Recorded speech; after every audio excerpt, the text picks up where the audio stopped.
শীতের দিনের বেলা, চারিদিকটা বেশ অন্ধকার হয়ে আসছিল। বেলা প্রায় শেষেরই দিকে ছিল, আর তারই মধ্যে দুটি ছেলে মনের সুখে ফুটবল খেলে যাচ্ছিল। তারা ভুলেই গিয়েছিল যে আর কিছুক্ষণের মধ্যেই সন্ধ্যা হতে চলছে।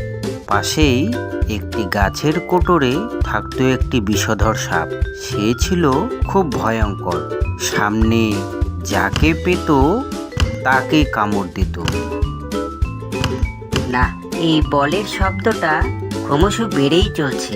আর এই ছেলেগুলি কি ভুলে গেছে যে আমি এখানে থাকি? তাছাড়া শব্দটা বড় অসহ্য লাগছে।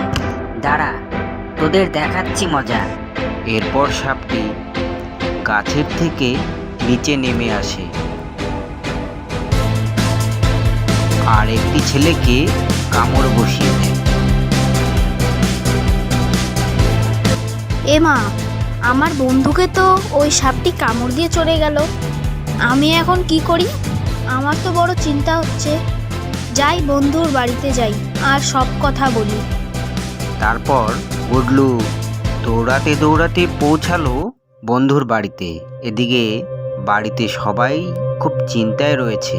কি গো, সন্ধ্যা তো হয়ে আসলো, ছেলেটা কোথায় গেল? কি বা হলো, কিছুই তো বুঝতে পারছি না। আমিও তো চিন্তায় আছি, ছেলেটার যে কি হলো, কোথায় বা গেল, কেনই বা এত দেরি হচ্ছে। এমন সময় গুডলু আসে। কি রে বাবা, তোর বন্ধু রবিন কোথায়? তুই আর ও তো একসঙ্গেই খেলতে গেছিলি, ও কোথায়? তারপর গুডলু সব কথা বলে, তাদের সাথে যা যা হয়েছিল। ও বুঝেছি, এটা সেই দুষ্টু সাপের কাজ হবে। ভয়ানক, সে বড় ভয়ানক, যাকে পায় তাকেই কামড় দেয়। আচ্ছা গুডলু বাবা, চলো তো সেখানে যাই যেখানে তোমরা খেলা করছিলে। চলো তো একবার ওদিকটায় যাই। আর গিন্নি, তুমি এখানেই থাকো, তুমি বাড়ি ছেড়ে কোথাও যেন যেও না, আমি ওদিকটায় দেখে আসি। এদিকে সাপের অত্যাচার যখন চরমে, তখন গ্রামেরই কিছু লোক মিটিং করছে। শোনো, আমাদের আরো সচেতন হতে হবে। যেখানে যেখানে ওই সাপ থাকে ওই দিকটা এড়িয়ে চলতে হবে। পাঁচু বলল, কিন্তু কাকু, সেটা কি করে হয়? আমরা বুঝবো কি করে যে ও কোথায় কোথায় আছে? মানিক বলল, আরে থামো পাঁচু, তুমি ঠিকই বলেছ, তবে যেখানে যেখানে ওকে দেখা গেছে সেই জায়গাগুলি এড়িয়ে চলতে হবে। আর হ্যাঁ, রাতের বেলায় যতটা হয় আমাদের কম চলাফেরা করতে হবে। যদিও চলাফেরা করতে হয়, তবে হাতে লাইট নিয়ে চলাফেরা করতে হবে। এরই মধ্যে একজন এসে ডাকাডাকি করতে থাকে। কোথায় গো, তোমরা কে কোথায়? তোমরা শোনো, একবার এদিকে এসো, দেখে যাও আমার ভেড়াটির কি অবস্থা। আমার ওই গর্ভবতী ভেড়াটিকে ওই সাপে কামড় দিয়েছে, সে জলে ভাসছে।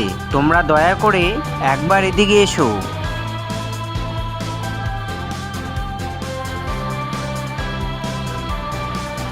ইস, একটুর জন্য মিস হয়ে গেল। আমার মনে হয় আরও একটু আগে এলে ভালো হতো, তাহলে হয়তো ভেড়াটিকে বাঁচাতে পারতাম। আর একদিনের জন্য হলেও কোথাও দেখি ওই সাপকে, মেরে ওর হাড় ভেঙে দেব। হা হা হা হা হা হা হা হা হা হা। তার আর দরকার হবে না, সময় হলে সে আপনা আপনি দমে যাবে। তার আগে কিচ্ছু হবে না, সময় হলেই সব হবে। কিন্তু কবে ওই সময়টা আসবে? হবে হবে, নিশ্চয়ই হবে। আর যখন হবে কেউ হয়তো জানতেই পারবে না তোমরা। চলো চলো, যা ক্ষতি হওয়ার তো হলো, এখন এখান থেকে যাওয়া যাক। হ্যাঁ চলো। চললাম। আরে বিয়াই, তুমি কোথায় যাচ্ছ? আর হ্যাঁ, তুমি তুমি কোথায় চললে? আচ্ছা, ওসব কথা এখন বাদ দাও। তবে একটা জিনিস তুমি লক্ষ্য করেছো? সেটা কি? আরে ওই ভয়ঙ্কর সাপটির কথা বলছি। আজ অনেক দিন হলো তাকে তো আর দেখা যায় না। ও হ্যাঁ, অনেক দিন হলো নতুন করে কাউকে সে কামড় দিয়েছে বলে কোনো খবর নেই। তবে কি সে মারাই গেল? হা হা হা হা হা হা হা হা হা হা। মারা গেলে ভালোই হবে, গোটা গ্রামের লোক বাঁচবে। কে জানে বাবা, সাপটির যে আবার কি হলো, বেঁচেই আছে না বেচারা মরেই গেল, কে জানে। এদিকে সাধু বাবার দেওয়া মন্ত্রের ফলে সাপটি একেবারেই চুপচাপ হয়ে গিয়েছিল। সে আর আগের মতন কাউকে কামড় দেয় না। কেবলমাত্র নিজের বাঁচার জন্য ছোটোখাটো পোকামাকড়, ব্যাঙ ইত্যাদি খেয়ে নিজের জীবনযাপন করত। আর খাওয়ার দরকার না হলে সে গর্ত থেকে সহজে বের হতো না।